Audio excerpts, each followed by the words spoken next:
G'day, Paul from Patterson Valley Permaculture. We're still going through implementing the design here in Patterson. We've got quite a few sectors that we're going to put into place today. We've also got a little bit of a change to the design. This happens, once you've got things on the ground, things can change a little bit. Contours aren't quite right and things need to move. We need to comply with council, and council may want to move things. So there's a few little changes that we'll go through. One of them is through an easement on the drawing, which got power lines going overhead. So we got in this video, I'm going to show you where we're going to put a fence up so that we can actually work to that line. And also we'll start working on the sectors. Now with these sectors, we're going to have noise breaks, wind breaks. We're going to work through these sectors individually. It takes a lot of time to implement these and to get the plants made available, to get them in the ground, and obviously to get them into the ground at the right time. So let's go on with the sectors. We've been working on this sector. This is the noise sector. What we've done, we've put two banks of shrubs in here, all the way through the front as a noise break. Also, it's going to be animal habitat and bring a lot of birds into the system. At the front, we've got grevilleas, beautiful flower, get the honey eaters in. And at the back, we've got bottle brush. That'll get to about 3 meters. Stop that noise from the road, as you just heard. So that'll just go all the way down, all the way through, down the block, all the way to the end, just making that little break from the road. But giving us that habitat for animals and getting things into the system. It's beautiful to see when these things start happening. You've only got to get a few flowers on these grevilleas to get the birds coming straight in.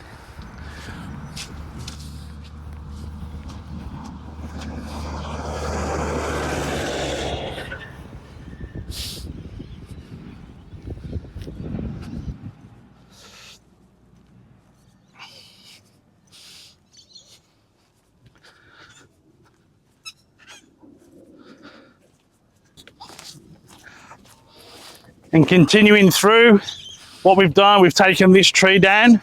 Unfortunately, it was in the roadway here, down to the back of the block, where eventually there'll be a shed going in, which will have our solar and power and our batteries in. So this needed to come out to give us access down the back, but don't worry, there'll be lots more trees going in.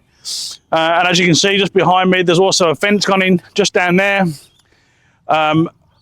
And that there is the easement line.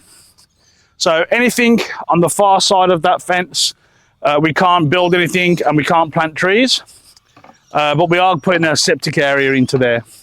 This side, we'll have the water tanks, the sheds, and also over here, I'll have another orchard, which will be supplemented with chickens running underneath that'll all benefit from the shade from these trees in the summer.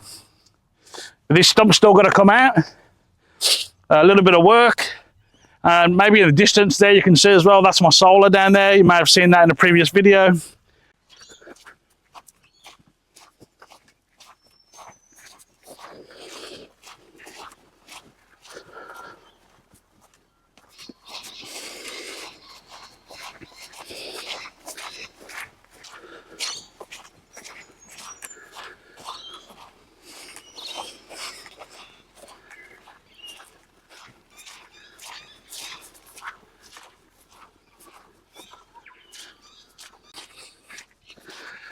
So this is the solar panels for the pump from Commodore Solar down in Victoria in Australia.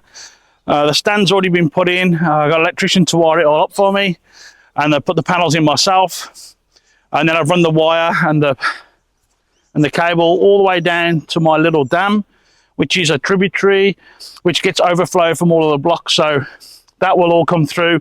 That gets filled up every time we get rain, so I can use more or less as much water as I want out of there, within reason. But it's great. So the pump's down there. Here's the panels, and it just pumps all the way through, around the block, and I pump it to the highest point, which I'm going to put IBCs and some water tanks at the top to then drip back feed through the system, which will be in a later video.